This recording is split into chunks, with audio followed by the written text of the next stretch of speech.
बहुत अच्छी बात हो रही है। ब्रेक से पहले भी आपने चीज़ों को समझने की कोशिश की होगी। मुझे लग रहा है बहुत सारे लोग हमारी बातों से इत्तेफाक रख रहे होंगे और जिनकी जहनियत बहुत ज़्यादा बिगड़ चुकी है, जो मानसिक रूप से थोड़े बीमार हो चुके हैं, एक पूरी पीढ़ी ऐसी तैयार कर दी गई है, वो सभी मज़हब में है, उनको अब सुधरना होगा या सुधारने की अब बाकी लोगों को कोशिश करनी होगी, तभी चीज़ें बेहतर हो पाएंगी धीरे धीरे। आप इस चीज़ को समझिए।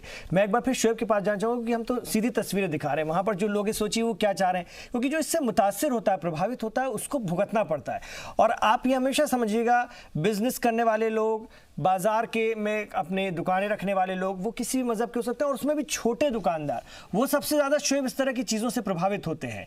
एक गरीब इस तरह की चीज़ों से सबसे ज़्यादा मुतासिर होता है, चाहे किसी भी मजहब का हो। और जब इस तरह की चीज़ें होती हैं तो उसकी ज़िंदगी बड़ी अजीरन हो जाती है, और वही चाहता है सबसे पहले कि चीज़ें सामान्य हो जाएं। बाकी वो लोग जो इसी में रहते हैं, जिनके पास है अभी घर में कम से कम 10-15 दिन का दाना पानी है, पैसे भी हैं, उनको कोई फ़र्क नहीं पड़ता, वो तो मज़ा लूटते हैं और चाहते हैं कि माहौल बिगड़े। तो ऐसे लोगों की सोच भी मैं चाहूँगा आपके सामने आए, जो वहाँ के गरीब लोग हैं, जो वहाँ के रोज़मर्रा की ज़िंदगी गुजारने वाले लोग हैं, वो क्या सोचते हैं। बिल्कुल इमरान, देखिए इस पर मैं बात करूं उससे पहले मैं अब्दुल बाकी साहब से आपको मिलवाना चाहूँगा। आज आप देख रहे होंगे दिन भर सोशल मीडिया पर एक तस्वीर वायरल हो रही है, जो भंडारा चल रहा है, और जो लोग हैं वो अब्दुल बाकी साहब ही है, जिस इंटरनेशनल मीडिया में भी इनकी जो तस्वीरें आज पूरी तरीके से वायरल है। बाकी साहब, मैं आपसे जानना चाहूँगा, तकरीबन 6-7 घंटे तक आपका जो भंडारा है वो लगातार चलता रहा, क्या इसकी तैयारियां आपने पहले ही कर ली थी कि शोभा यात्रा निकलने वाली है, अचानक जहन में आया, क्या चीजें थी इसके लिए? शोभा यात्रा का तो जैसे 2-3 दिन से कन्फर्म हो गया था कि ये निकलेगी, और इसमें हम एक तमाम यहाँ के जो मुसलमान हैं इसका एक हिस्सा बनेंगे, और इसमें जो भी मुमकिन हो सकेगा, चाहे वो भंडारा हो या पानी, हमारा तो इससे भी ज़्यादा हमें जगह क्या पुलिस की तरफ से परमिशन नहीं मिली, वरना हम एक शरबत का बहुत बड़ा स्टॉल भी लगाना चाहते थे। तो हमारी ये अमैन कमेटी और हमारी जो RWA सब ने मिलकर जो यहाँ पे जो भी इंतज़ाम किया है, हमें खुशी इस बात की है कि ये हम उस शोभा यात्रा का एक हिस्सा बने, और एक पैगाम हमारे पूरे मुल्क में गया कि कोई भी डिस्प्यूट, कोई भी मामला अगर हो, उसे प्यार मोहब्बत से सुलझाया जा सकता है। और इंशाअल्लाह ताला ये मैसेज अगर पूरे मुल्क में जाएगा तो हर जगह अमन ही होगा। अब सवाल इस बात का है कि कारोबारी या पूरा इलाका है, खारी बावली, चौड़ी बाजार, सदर बाजार, तो इस तरह से जब भी तनाव होता है, टेंशन क्रिएट होती है, तो कारोबार पर किस तरह से असर यहाँ पर? लोग हैरत हो जाते हैं कि जब ये इस तरह के हालत बनते हैं, तो अब ये बच जो गया है, इससे दुकानदारों का भी हौसला बढ़ा है। और ये हमारा जो एक दोनों का बैठ के जो बात हुई जिंदा से, जो गंगा जमनी तहजीब का हमने एक नमूना पेश किया है, तो ये दुकानदारों का भी हौसला जो है वो बढ़ गया है, बहुत बढ़ गया है। बिल्कुल फरहान, अब एक जिम्मेदारी आप तमाम लोगों की भी है, क्योंकि जो पूरा इलाका है यहाँ मुसलमान ज़्यादा है, हिंदू आबादी कम है, मंदिर 2-3 मंदिर पास ही है, कि अब किसी भी तरह की टेंशन ना हो, क्योंकि अल्पसंख्यक मुस्लिम है देश में, लेकिन यहाँ हिंदू आबादी अल्पसंख्यक है। कम से कम लाल कुआं इलाके की जो बात मैं कर रहा हूँ, तो कोई हिकमत अमली तैयार होगी कि किसी भी तरह का तनाव ना हो, सब लोग महफूज खुद को फील करें। देखिए, मैं आपको बताना चाहता हूँ, हिकमत अमली की जहाँ तक बात है, वो अगले ही दिन 24 घंटे बाद ही उस हिकमत अमली के ऊपर काम होना शुरू हो गया था। और मैं आपको बता दूं कि ना तो मंदिर के घंटे रुके, ना मस्जिद की अजान की आवाज़ रुकी। उसी दिन से इतवार की रात को ये मामला हुआ, और पीर की सुबह से, पीर की फजर की जो अजान हुई है वो मस्जिद से हुई है, और पीर की सुबह की जो आरती 7:30 बजे की थी वो वहीं दुर्गा मंदिर में हुई है। मैं आपको बताना चाहूँगा कि इस बार पुलिस के जो इतने एलैबोरेटिव अरेंजमेंट रहे हैं शोएब, की मैं उस चीज़ की भी ज़रूर सताइश करना चाहूँगा कि यहाँ पर सेंट्रल पैरामिलिट्री फोर्सेज के, CRPF के, ITBP के जवानों के अलावा दिल्ली पुलिस के रिजर्व फोर्सेज, कमांडो फोर्सेज, और इस बार जो CCTV वगैरह की इंस्टॉलेशन करी है, उस दिन के बाद से दोबारा से कोई ऐसी वारदात ना करे। मैं आपको बता दूं कि पुलिस के इनएक्शन होने की वजह से ही तभी सारा काम कर लिया गया था। अगले ही दिन से जिंदगी लग रहा था कि पटरी पर लौटने लगी है। ये तो सिर्फ र्यूमर्स थे, अफवाहें थी, जिन्होंने इस तरीके से लोगों को परेशान रखा। अदरवाइज मैं कहता हूँ कि इस पूरे हफ्ते में बहुत पुरसुकून माहौल गुजरा। कारोबार जरूर लोग चाहते हैं कि वापस। ठीक है, मैं आ रहा हूँ आपके पास। मैं जरा सुशील जी के पास जाना चाहूंगा। सुशील कुमार जी, देखिए वहां के लोग भी बोल रहे हैं, दृढ़ राजनीतिक इच्छा शक्ति भी है अगर किसी भी हुकूमत के पास है, तो वो ऐसी चीजों को बहुत जल्दी कंट्रोल कर सकती है, और आगे ऐसी हरकत कोई ना करे उसके लिए खौफ भी बिठा सकती है। और ये इसकी सबसे बेहतरीन मिसाल है अगर हम देखें, और वो खुद वहां के लोग बता रहे हैं। देखिए, इस मामले में मैं भारत सरकार को और खासकर हमारे केंद्रीय गृह मंत्री जी को बहुत बहुत बधाई देना चाहूँगा कि उनके अंडर जो पुलिस आती है, दिल्ली पुलिस, उसने इस पूरे के पूरे मामलात को बड़े बेहतरीन तरीके से सॉल्व किया, और किसी भी एंटी सोशल एलिमेंट को कुछ भी काम करने का मौका नहीं दिया। इसमें कुछ तत्व हमेशा और हर जगह ऐसे मौजूद होते हैं जो अवसरवाद की राजनीति करते हैं। और धर्म एक ऐसा मसला है कि जहां छोटी सी भी चिंगारी बढ़कर आग का रूप ले लेती है। हम इसी मामले को अगर देखें तो इसमें विवाद था पार्किंग का, और पार्किंग का एक बड़ा छोटा सा विवाद होता है गाड़ी पार्क करने के लिए, लेकिन वो अक्सर देश भर में कहीं भी होता रहता है, वो कहीं भी हो सकता है। और दिल्ली तो इस विवाद से पूरी तरह से हम कह सकते हैं कि ग्रसित है, क्योंकि हम आए दिन अखबारों में पढ़ते रहते हैं कि पार्किंग के विवाद को लेकर गोली चल गई, पार्किंग के विवाद को लेकर किसी ने चाकू मार दिया, झगड़ा हो गया। और इस क्योंकि यहाँ हिंदू आबादी और मुस्लिम आबादी दोनों कई सैकड़ों साल से साथ रहते हैं, और ये थोड़ा सा मजहबी मसला है, तो एंटी सोशल एलिमेंट्स ने उसको धार्मिक रंग देने की कोशिश कर दी, और कुछ हद तक ये मामला धार्मिक हो भी गया था। मगर यहाँ प्रशासन ने कड़ाई से काम किया और समुचित प्रबंध किए और सारे कदम उठाए और इस मामले को बढ़ने नहीं दिया। इसमें मैं अमन कमेटी के लोगों को और वहाँ के जो हिंदू मुस्लिम संप्रदाय के दोनों लोगों को मैं बधाई देना चाहता हूँ कि उन्होंने आपसी सौहार्द का परिचय दिया और एक दूसरे के साथ कंधे से कंधा मिलाकर काम किया, आगे बढ़े और इस तरह की सारी जितनी भी गफलती थी उनको दूर कर दी। यहाँ पर सबसे अच्छी बात ये रही कि उन्होंने ये पहचाना कि सबसे पहला मजहब इंसानी मजहब होता है। हिंदू या मुस्लिम हम बाद में हैं, पहले इंसान हैं, और दुनिया का कोई भी मजहब आपको आपस में बैर रखना नहीं सिखाता। इसीलिए कहा भी गया है कि मजहब नहीं सिखाता आपस में बैर रखना। हिंदी है हम, वतन है हिंदुस्तान हमारा।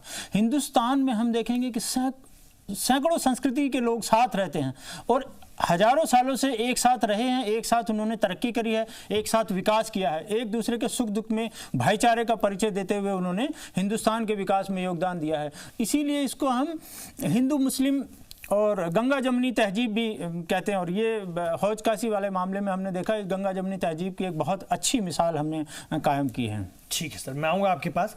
मैं आपके पास आना चाहता हूँ विशाल कुमार मिश्रा जी, जो बहुत अच्छी बातें आप बता रहे थे सुशील जी, लेकिन इसी तरह एक और गैंग है जो एक आदर्शवादी बातें तो वो करती है, लेकिन वो धीरे धीरे जाहिरी तौर पर तो दिखता है कि वो आदर्शवादी बातें कर रही है, लेकिन वो पीछे से डर का माहौल भी पैदा करती चलती है।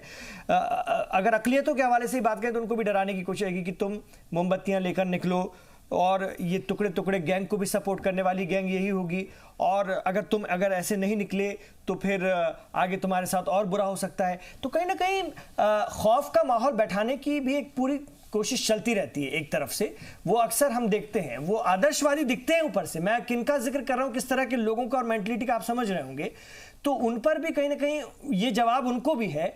और इधर सोशल मीडिया पर भी थोड़ा सा जिस तरह से आप लोग एग्रेसिव हो गए हैं, जरा सी बातों में एक दूसरे के खिलाफ कमेंट करने लगते हैं, उसको कैसे कंट्रोल किया जाए? देखिए, ये आदर्शवाद की राजनीति करने वालों का बहुत बड़ा जवाब मिला है, मुंहतोड़ जवाब मिला है।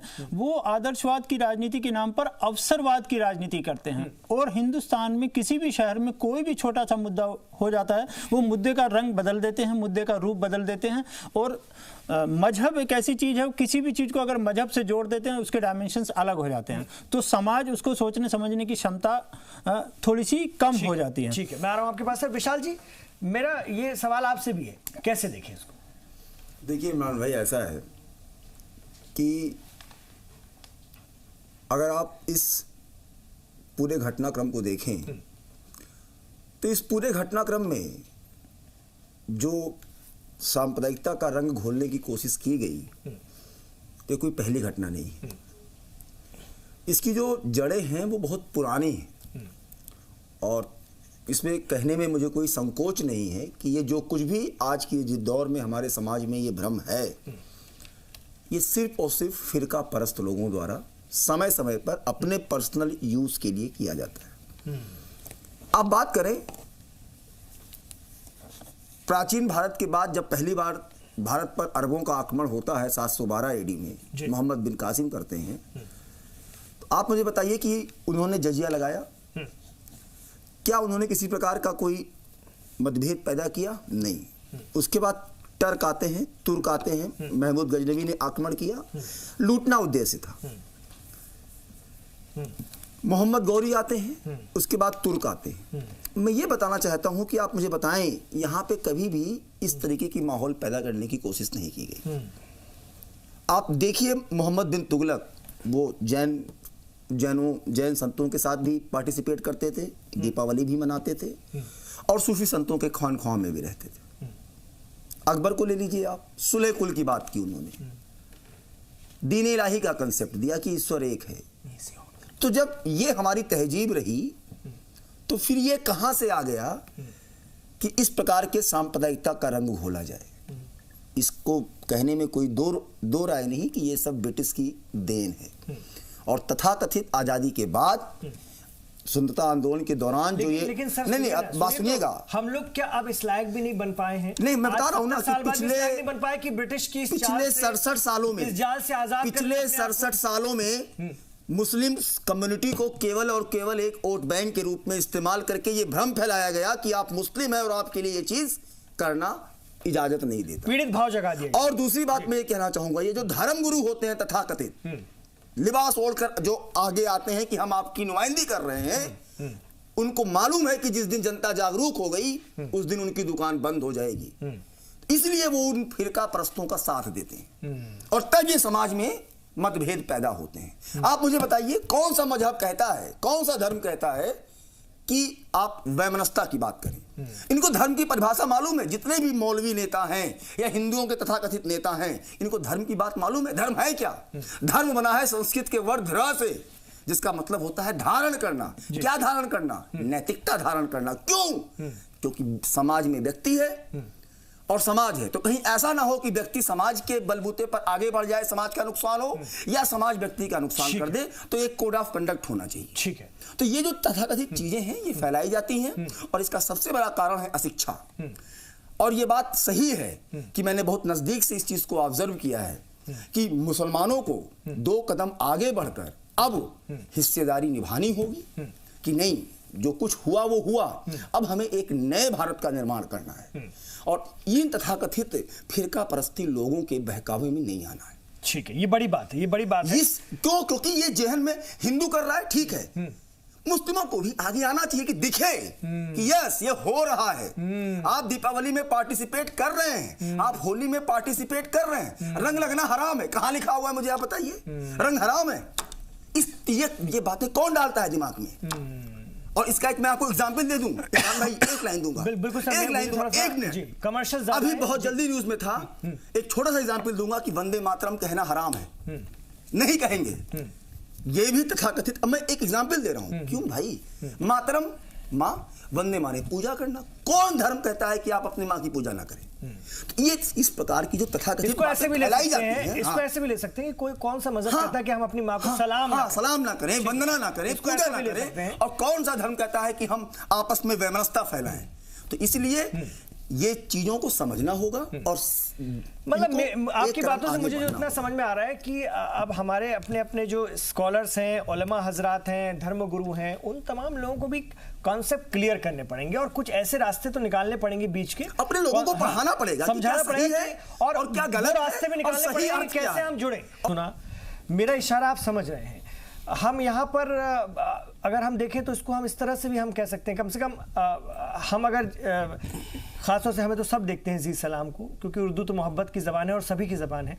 लेकिन फिर भी अगर मैं बात करूँ हिंदुस्तान की जिसे अक़लियती तबका कहा जाता है, उन तक अगर ये पैगाम जाए, तो हम जो बात यहाँ खोलकर कहने की कोशिश करें कि हमें अब ये पीड़ित भाव और ये इस तरह का भाव हमें छोड़ना होगा और कहीं ना कहीं हमें और आगे आकर के लोगों से जुड़ने की पहल करते हुए दिखना होगा। उससे आप कितना इत्तेफाक रखते हैं? और मैं कहूँगा कि बहुसंख्यकों ने बहुत इसमें कदम बढ़ाया है और हमेशा बढ़ाते रहे हैं, तमाम तनकीदों और मजम्मत के बावजूद भी, जो उन्हें अपने समाज की तरफ से बार बार सहना भी पड़ता है, समाज के कट्टरपंथियों की तरफ से। आप खुद इसको समझ सकते होंगे। देखिए इमरान भाई, बड़ी देखिए आप बार बार बहुसंख्यक या अल्पसंख्यक की बात कर रहे हैं। देखिए ये धर्म का हिस्सा नहीं है। ये आप कौन से बात कर रहे हैं? पूरे विश्व के अंदर मैं बात कर रहा हूं, पूरे ब्रह्मांड के अंदर, प्लानेट में 8-10 अरब जो भी लोग हैं, किसी न किसी धर्म को मानते हैं। बेशक कोई ना कोई किसी न किसी मजहब को मानता है। तो मजहब को मानना या अपने धर्म को मानना क्या होता है?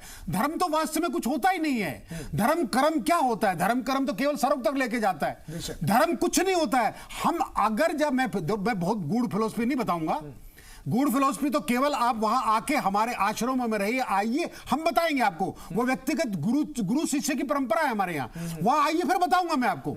लेकिन अगर जो टेलीविजन पे सुनना चाहते हैं, टेलीविजन पे केवल इतनी बात मैं आपको बता रहा हूं, हमारे यहाँ पे फिलोसफी है, सिद्धांत बता रहा हूं जिसको फिलोसफी बोलते हैं। सिद्धांत हमारे यहाँ है कि हम शरीर की जाति पाति मजहब जितने हमारे देश में हैं, शायद किसी देश में नहीं है। मुझे बताइए ना, बाहर तो 3 ही तो धर्म है बाहर, बाकी 8 धर्म तो हमारे यहाँ पे। तो 8 धर्म, अनेकों जातियां जो हैं वो यहाँ पे सौहार्द के साथ इसलिए रह रही हैं। कुछ जो शरारती तत्व जो अपने आप को धर्म के आधार पर बांटना चाहते हैं या अपनी रोटियां सेकना चाहते हैं, यहाँ पर क्या है, यहाँ पे केवल मैं आपको बता दूं, हम अगर जो अपने आप को आत्मा समझेंगे, शरीर की जाति धर्म शरीर के लिए होता है। मैंने आपको इनिशियली भी कहा, मैंने आपको पहले हिंट में आपको बताया और आपको थोड़ा सा मैंने आपको खुलासा करके बताया, आप इसको समझिए। अगर जब आप अपने आप को आत्मा समझेंगे तो आप बुरा मानेंगे नहीं। मैं आत्मा हूं, मेरे को गाली दे, अरे गाली में क्या है, 2 शब्द हैं। मैं शब्द से तो मेरे को शरीर में तो नुकसान नहीं हुआ, पर छोड़िए, वो एक बहुत गुड़ की फिलोसफी है, उन फिलोसफी को बताऊंगा तो वो ऊपर से जाएगी। नीचे आप बात आइए, नीचे आ जाइए। नीचे में केवल इतना मैं कहूंगा कि हमारे यहाँ पर हमारे प्राइम मिनिस्टर ने अभी एक रखा है। देखिए बार बार हमारे यहाँ इलेक्शन हो रहे हैं, कहीं ना कहीं किसी न किसी पॉइंट के ऊपर इलेक्शन से जुड़ी चीजें ये आती हैं। वहां पर आप अगर जब उसको पिन पॉइंट करें, यहां पे आपके मीडिया में सुबह से एक एमएलए का नाम आ रहा है साहब। मैं राजनीतिक नहीं हूं ना, मैं राजनीति बात करना चाहता हूं, लेकिन खुलेआम आ रहा है, आप मीडिया वाले दिखा रहे हैं। तो इसका मतलब क्या, इसका मतलब क्या है, इलेक्शन आने वाले हैं। हमारे प्राइम मिनिस्टर ने क्या कहा है, हमारे प्राइम मिनिस्टर ने इसलिए एक बहुत अच्छा कहा है कि वन नेशन वन इलेक्शन बिल्कुल होना चाहिए। और देशों में क्या है, मैंने अमेरिका में देखा है, यूरोप में देखा है, अरे छोटे छोटे फिजी में देखा है मैंने। हमारी पूरी दुनिया में हम लोग प्रचार करने जाते हैं, हर मुल्क में छोटी सी जो आयरलैंड के अंदर जाते हैं, हमने देखा है वहां पे वो अपने देश को हमें पूछते हैं, अरे साहब आप तो टेलीविजन के ऊपर हिंदू मुस्लिम, ये क्या है भाई, क्या है ये, हमें पूछते हैं, हम जवाब नहीं देते, हम कहते हैं नहीं कुछ नहीं है भैया, हमारे देश में अमन शांति है, कोई दिक्कत वाली बात नहीं है। तो इस बात को अगर जब जनता समझे, मेरी बात को अगर एक अक्षर भी आप समझें, तो अपने आप को धर्म से ऊपर उठिए। धर्म आपका निजी होता है, पूजा पत्ती आपकी निजी है, आप अपने निजी करिए, दूसरे में आप इंटरफेरेंस ना करिए और उनको ये समझिए हम सब भाई हैं, हम सब आत्मा हैं, हम सब एक हैं। तो आप अगर इसको माहौल को खराब नहीं होने देंगे और ना कतई भी आप दूसरे के बारे में गलत सोचेंगे नहीं। और वो भंडारा आज आपने देखा है, वो मुसलमानों ने नहीं लगाया है, वो हमारे इंसान हैं, हमारे भाई हैं, हमारा एक बाजू है, उन्होंने लगाया अपना समझ के। और आज 21वीं सेंचुरी में आपको बता दूं मैं, वो मुस्लिम नहीं है, आज 21वीं सेंचुरी में पढ़े लिखे बच्चे भी हैं और समझदार नौजवान भी हैं और हमारे बुजुर्ग भी हैं। तो वो इस बात को माहौल को खराब नहीं होने देंगे। और मैं समझता हूं इस देश के अंदर जो बाहर की ताकतें हैं, मुझे बताइए क्रिकेट के अंदर आप भगवा कर रहे हैं, मैंने पूरी डिबेटों में क्रिकेट पे आप भगवा पहन के जा रहे, आज आपने देखा प्लेन के ऊपर एक आदमी ने वो बैनर लगा के उड़ के जा रहे, ये क्या भाई, ये विदेशी ताकतें हैं। आप इसको समझिए, बात को आपको थोड़ा सा गंभीरता से समझना होगा। जनता के अंदर आपको मैसेज देना है आपके टेलीविजन के माध्यम से, तो यही देना होगा ताकि हिंदू मुस्लिम छोड़िए, धर्म आपकी अपनी निजी प्रॉपर्टी है, निजी आपकी वंदना करिए और अपने अपना पूजा पत्ती करिए। तो जहां इलेक्शन होता है असद खान साहब, वहां ये दिक्कतें बहुत तेजी से बढ़ने लगती हैं। इसको कंट्रोल कैसे किया जाए, और उसका कंट्रोल करने का तरीका वही जो हम लोग सब चर्चा कर रहे हैं, ये माहौल अच्छाइयों का साल भर बना रहे, है ना, साल भर बना रहे, खास मौकों पर नहीं। जब अच्छाइयों का माहौल साल भर बना रहेगा तो शायद इस तरह गड़बड़ी करने वालों को, जो अपना फायदा उठाने के लिए गड़बड़ कराते हैं, उनको भी कहीं ना कहीं सोचना पड़ेगा वो कैसे क्रिएट हो। देखिए ये बात तो एस्टेब्लिश फैक्ट है ना इमरान भाई, कि जब कम्युनल दंगे होते हैं तो एक पॉलिटिकल पार्टी को उसका फायदा पहुंचता है, ये पहुंचता है, किसी को भी पहुंचे। क्यों?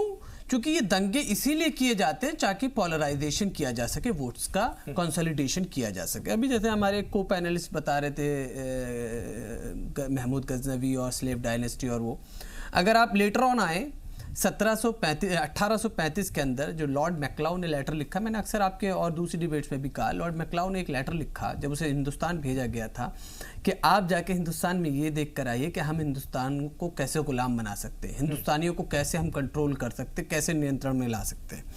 तो उसने 1835 में एक लेटर लिखा, अभी भी आर्काइव्स में अवेलेबल है, जाके इंसान देखे और पढ़े। और उसने जो लेटर लिखा वो काबिले उससे पढ़ने से ताल्लुक़ रखने वाली चीज़ है कि उन्होंने कहा कि यहाँ के हिंदू, यहाँ के मुसलमान, यहाँ के दूसरे धर्मों के मानने वाले लोग एक दूसरे से इतने डीपली इंटरकनेक्टेड हैं, इतने डीपली इंटरकनेक्टेड हैं और ये कल्चरली इतने रिच हैं कि जब तक हम इनको तहजीब के अंदर, भाषा के अंदर, धर्मों के अंदर, जात के अंदर और इलाकाइयत के अंदर नहीं बांटेंगे तब तक हम इनके ऊपर हुकूमत नहीं कर सकते, हम इनको गुलाम नहीं बना सकते। लेकिन अफसोस ये है कि उनके जाने के बावजूद भी हिंदुस्तान में से 1943 के बाद भी अभी भी हम उन्हीं की पॉलिसीज को फॉलो कर रहे हैं। उनकी पॉलिसी क्या थी? Divide and rule. उसी के बाद ये चीज आई कि लोगों को आपस में बांटो ताकि वो जो है आपस में बढ़ जाएंगे तो हमें उनके और पिछले 50-60 सालों में ये तो सिलसिला ऐसा मजबूती के साथ कायम हो गया जिसको अभी तोड़ पाना थोड़ा मुश्किल जरूर है, लेकिन नामुमकिन नहीं है। और सियासतदान ने अपना काम किया, सरकारों ने, सियासत करने वालों ने अपना काम किया, लेकिन समाज को भी अब सोचना, अदम तवज्जुही का तो बहुत बड़ा मामला रहा। बिल्कुल अदम तवज्जुही, जो भी बुद्धिजीवी थे, जो स्कॉलर्स थे, जो जिम्मेदार थे, जो भी समाज के लोग हों, उन दोनों ही तरफ के और सभी लोग देखिए, हिंदुस्तान की सालमियत अगर रहेगी तो हम भी हैं, अगर ये हिंदुस्तान नहीं रहेगा तो हम भी नहीं हैं। तो हिंदुस्तान की सालमियत के लिए, इसकी यकजहती के लिए, इसकी तरक्की के लिए, आपसी इत्तेहाद और इत्तेफाक और धार्मिक सौहार्द और सद्भावना के लिए एक एक इंडिविजुअल को, एक एक फर्द को सामने आकर अपना किरदार निभाने की जरूरत है। ये ना सोचे कि मैं एक आम व्यक्ति हूं तो मेरी तो कोई रिस्पॉन्सिबिलिटी नहीं है। ये तो जो जिम्मेदार लोग हैं, जो कायदीन हैं, जो नेता हैं, वही लोग देखें, पुलिस कंट्रोल करे, बाकी हम तो अपना काम करते रहेंगे। इस तरह की उल जलूल बातें सोशल मीडिया के जरिए अपना और व्हाट्सएप के जरिए फैलाते रहेंगे।